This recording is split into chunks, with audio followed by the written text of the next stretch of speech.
গড় জুড়ে এক থমথমে নীরবতা। মাত্র 2 দিন হলো ঠাম্মা নেই। সবাই খুব ব্যস্ত, উদাস।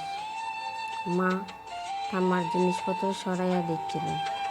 পুরনো একটা চটের বস্তা, একটা মলিন বিছানা চাদর, ভাঙা স্টিলের থালা, বাটি, গ্লাস, সব ময়লা ফেলে দেবে না মা।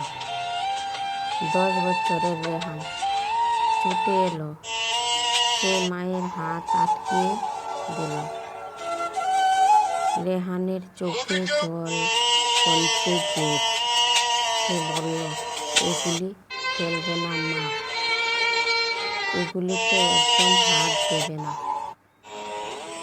বড় হলে এগুলি আমার লাগবে। মা খুব অবাক হলেন। তিনি রেগে জিজ্ঞাসা করলেন, এগুলি দিয়ে কি করবি তুই? রেহান মায়ের দিকে তাকান এবং তার বুক ফাটা কষ্ট হচ্ছিল। সে শান্ত গলা বলল, আমি তো তোমাদের সন্তান। তোমরা ঠাম্মার সাথে যা করেছ, আমিও তোমাদের সাথে তাই করতে। মা রেহানের থালা বাটি জড়িয়ে ধরল। সে অবাক হয়ে বলল, আমি যখন বড় হব, আমার নিজের সংসার হবে, তোমরা তখন বুড়ো বুড়ি হবে। এই ভাঙা থালায় বাটি আমি তোমাদের ভাত দেব। এটা আমার প্রতিজ্ঞা।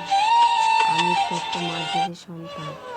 মায়ের পায়ের পাতা থেকে যেন মাটি সরে গেল। মা অবাক হয়ে নিজের ভবিষ্যৎ দেখতে পেল।